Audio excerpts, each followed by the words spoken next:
Hello student, मैं वर्षा शर्मा आप सभी का अपने यूट्यूब चैनल SSICE वर्षा शर्मा कंप्यूटर क्लास में स्वागत करती हूँ। स्टूडेंट्स, जैसा मैंने आप लोग के लिए बेसिक कंप्यूटर क्लास स्टार्ट किया है और उसमें मैं सबसे पहला पॉइंट फंडामेंटल ऑफ कंप्यूटर पढ़ा रही हूँ, जिसका आज मेरा सेकंड डे का क्लास है। फर्स्ट डे में मैंने आपको 4 इंपॉर्टेंट टॉपिक्स पढ़ाए हैं, तो आज मैं आपको बताने जा रही हूँ जनरेशन ऑफ कंप्यूटर। तो students, let's start basic computer course with Varsha Sharma. तो स्टूडेंट, क्लास स्टार्ट करने से पहले मैं आपसे कहना चाहूँगी कि आप सबसे पहले मेरे चैनल को सब्सक्राइब करें, क्योंकि मुझे आने वाले जितने भी 1 बाय 1 मैं जो वीडियो अपलोड करने वाली हूँ उसका आपको नोटिफिकेशन आसानी से मिल जाए, इसलिए आप सबसे पहले सब्सक्राइब करें।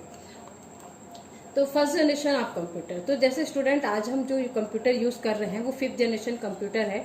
तो बात ये होती है कि पहले कंप्यूटर कैसा था और कब से इसका प्रारंभ हुआ, तो वही चीज़ हम पढ़ेंगे फर्स्ट जनरेशन ऑफ कंप्यूटर में। तो सबसे पहले जो फर्स्ट जनरेशन ऑफ कंप्यूटर है वो 1946 से 1959 तक का पीरियड है। It's the period of first generation computer. JP Eckert and JW Mucci invented the first successful electronic computer called ENIAC। ENIAC stands for electronic numeric integrated and calculator. तो student, जो सबसे पहले जिन्होंने JP Eckert और John मुची ने successful electronic computer जो बनाया था उसका नाम ENIAC था और इसका फुल फॉर्म था electronic numeric integrated and calculation. ये इस जनरेशन में और भी कंप्यूटर बने, जिसमें एडिवेक, यूनिवेक, IBM 70 और IBM 650। तो ये हमारे उस जनरेशन के 4-5 कंप्यूटर के नाम हैं। अब इसमें एडवांटेज ये है, it made use of vacuum tubes which are the only the electronic component available during the those days. This computers could calculate in million second. तो स्टूडेंट्स, इसमें जो मेन जो हमारा कंपोनेंट था कंप्यूटर में वो वैक्यूम ट्यूब्स था उस समय, और उस समय इलेक्ट्रॉनिक कंपोनेंट था, और ये जो था वो कैलकुलेट कर सकता था मिली सेकेंड्स में। तो इसमें हम खूब दिन तक, मतलब काफ़ी समय तक हमने इसको यूज़ किया, पर इसमें हमको काफ़ी प्रॉब्लम आई और वही प्रॉब्लम हमारे डिसएडवांटेज में बताया गया है। There were a very big in size, weight was about 30 ton. सबसे बड़ी बात है स्टूडेंट्स के इसमें बहुत बड़ा मतलब इसकी साइज बहुत बड़ी थी, मतलब कमरे के साइज के होते थे, और इसके जो वेट था वो 30 टन्स था। This computer were based on vacuum tubes, और ये जो सिस्टम था वो टोटल किस पे बेस्ड था? वैक्यूम ट्यूब्स पर। This computer were very costly. तो ये जो सिस्टम था वो उसको बनाने में बहुत ज़्यादा खर्च होता था। It could store only small about information due to the presence of magnetic drum. उस समय हम मतलब इसमें ज़्यादा मात्रा में इंफॉर्मेशन स्टोर नहीं कर पाते थे, कुछ ही कम मात्रा में स्टोर कर पाते थे, और वो जो था उसको हम मैग्नेटिक ड्रम के रूप में स्टोर कर पाते थे। As the invention the first generation of computer involves the vacuum tube, so another disadvantage of this computers was vacuum tubes require a large cooling system. तो उस समय हमारा जो मेन कंपोनेंट वैक्यूम ट्यूब था वो बहुत ज़्यादा हीट उत्पन्न करता था, इसलिए इसकी कूलिंग सिस्टम की हमको हमेशा आवश्यकता बनी रहती थी। वेरी लेस वर्क एफिशिएंसी, उसकी काम करने की क्षमता बहुत कम थी। Limited programming capabilities and punch card were used to take input. वहाँ हमारे जो उसमें प्रोग्राम को लोड हम ज़्यादा उस प्रोग्राम नहीं लोड कर पाते थे, और उसमें उस समय हमारा जो पंच कार्ड जो था वो इनपुट डिवाइस के रूप में काम करता था। तो large amount of energy consumption, और उसमें इसको चलाने के लिए बहुत मात्रा में एनर्जी की जरूरत पड़ती थी, जिसके कारण ज़्यादा हीट उत्पन्न होता था। और not reliable and constant maintenance is required, और वो जो था वो रिलायबल भी नहीं था, और उसकी जो मेंटेनेंस जो रगत था वो हमेशा उसकी आवश्यकता पड़ती थी। इसलिए ये सब प्रॉब्लम्स को हमने मॉडिफिकेशन करके दूर किया, और इसके बाद हमारा जो आया वो सेकेंड जनरेशन ऑफ कंप्यूटर है। तो सेकेंड जनरेशन ऑफ जो कंप्यूटर है वो 1959 टू 1965 तक के ड्यूरेशन का कंप्यूटर है। 1959 to 1965 is the period of the second generation of computer. Second generation computer were based on transistor instant of vacuum tubes. तो जो सेकेंड जनरेशन का कंप्यूटर था उसमें हमने वैक्यूम ट्यूब्स के स्थान पर ट्रांजिस्टर का प्रयोग किया था। उस समय के जो कंप्यूटर थे Honeywell 400, IBM 7094, CDC 1604, CDC 3600, UNIVAC 1108। और इस समय की चीज, due to the presence of the transistor instant of vacuum tubes the size of electron component decrease. This resulted the reducing the size of computer और compare to the first generation of computer. इस समय हमने जो transistor use किया था vacuum tubes के स्थान पर, वो उसमें क्या था, उसमें इसके जो बहुत छोटे थे वैक्यूम ट्यूब्स, इस कारण से हमारे कंप्यूटर की साइज तो छोटी हो गई थी, और जो फर्स्ट जनरेशन की अपेक्षा हमारी काफ़ी साइज इसकी छोटी हो गई थी। Less energy and not produce the much heat the first generation, और इसमें जो कम पावर लगता था और फर्स्ट जनरेशन की अपेक्षा बहुत कम हीट उत्पन्न होता था। Assembly level language and punch card were used, punch card तो इनपुट के रूप में यूज सेकंड जनरेशन में भी हुआ, और असेंबली लेवल लैंग्वेज जो कोडिंग था उससे हम डायरेक्ट काम करते थे। Low cost the first generation of computer, first generation के कंप्यूटर से कम कीमत पे बनता था। Better speed and calculate the data microsecond, और थोड़ी स्पीड फर्स्ट जनरेशन की अपेक्षा अधिक थी और माइक्रो सेकेंड में उसमें कैलकुलेशन हो जाता था। Better portability and compare to first generation, तो उस फर्स्ट जनरेशन की अपेक्षा उसकी कैपेबिलिटी भी ज़्यादा अच्छी थी। पर बहुत दिन में इसको यूज़ करने के बाद इसमें कुछ कुछ हमको प्रॉब्लम बनी रही, जैसे कि a cooling system was required, constant maintenance was required, only use to specific purpose. तो कूलिंग सिस्टम हमेशा उसको कूल करने की आवश्यकता रही, और मेंटेनेंस भी हमेशा लगातार बनी रहती थी, और हमेशा इसको कुछ स्पेशल पर्पस के लिए यूज़ किया जाता था। तो इस जनरेशन में मॉडिफिकेशन करके जो आया वो थर्ड जनरेशन था। तो थर्ड जनरेशन 1965 से 71 तक का था। और स्टूडेंट ये सबसे ज़्यादा मेजर चेंज वाला जनरेशन जो होता है वो थर्ड जनरेशन ही होता है। और 1965 to 1971 is the period of the third generation computer. This computer were based on integrated circuit. It was the invented by Robert Noyce and Jack Kilby in 1958 to 1959. IC was the single component containing number of transistor. तो 65 से 71 तक का duration जो था वो third generation computer था। इस समय हमने इंटीग्रेटेड सर्किट का उपयोग किया, ट्रांजिस्टर को रिप्लेस कर दिया। और इस समय जो इसको आईसी को जिन्होंने बनाया था वो Robert Noyce and Jack Kilby ने बनाया था 1959 में। और इट वाज ये एक सिंगल कंपोनेंट था और जिसमें बहुत नंबर ऑफ ट्रांजिस्टर उसमें बहुत सारे थे। और इस समय के जो कंप्यूटर और जो बने थे वो PDP-8 है, PDP-11 है, ICL और 2900, IBM 360, IBM 370 इस जनरेशन के कंप्यूटर है। Advantage this computer were the cheaper the as compare the second generation of computer, they very fast and reliable.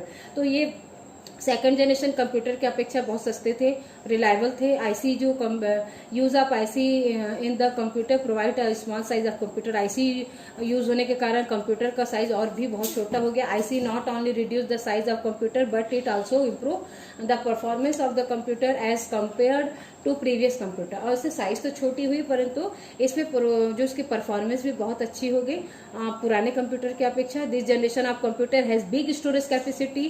इसमें स्टोरेज कैपेसिटी बहुत अधिक थी।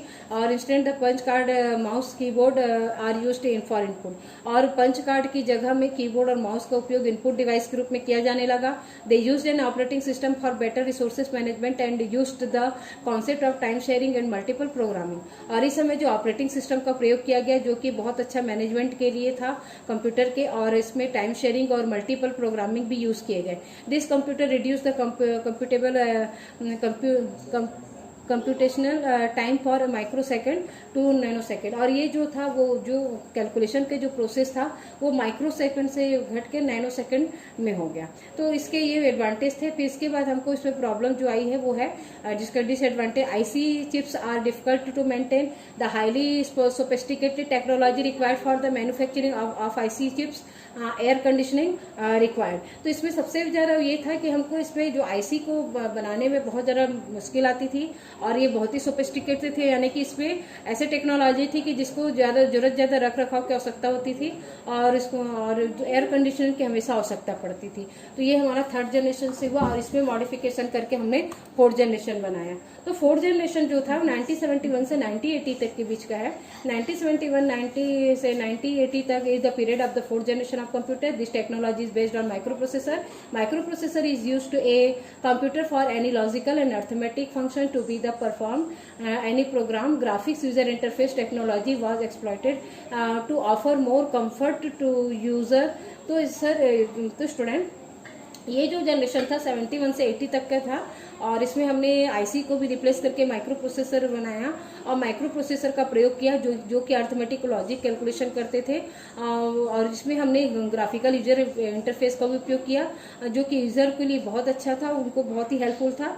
और इस जनरेशन के जो कंप्यूटर थे उसमें IBM 4341, DEC 10, स्टार 1000, PUP11 ये इसके इस जनरेशन के और भी कंप्यूटर थे। और इसमें fastest in computations and size get reduced as compare to the previous generation. तो इसमें क्या हुआ, साइज तो बहुत रिड्यूस हुआ और प्लस इसकी परफॉर्मेंस भी जो प्रीवियस पुराने जो जनरेशन उससे बहुत ही बेटर थी।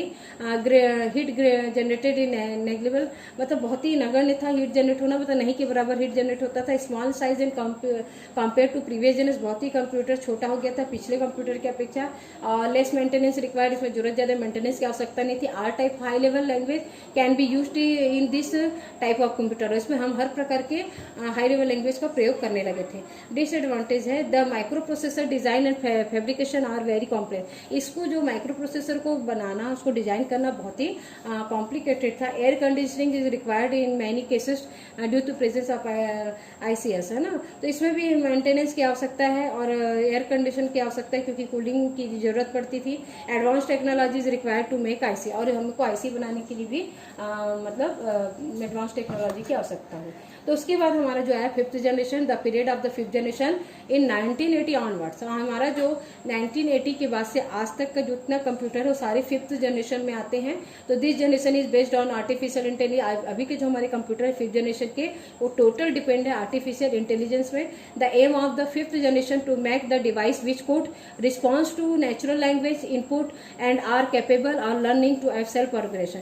तो इस जनरेशन के जो कंप्यूटर थे वो टोटल रिस्पॉन्स थे natural language, the micro processor chip having 10 million electronic component. अब इसमें हमने जो यूज किया वो ultra large scale integration use किए हैं। टेक्नोलॉजी जो रिजल्टिंग है production the micro processor chip having the million electronic, और इसमें जो हमने चिप बनाते हैं उसमें मिलियन इलेक्ट्रॉनिक कंपोनेंट मिलके एक चिप को बनाते हैं। मतलब सोचिए, इसलिए इस सिस्टम का साइज बहुत ही छोटा होते जा रहा है।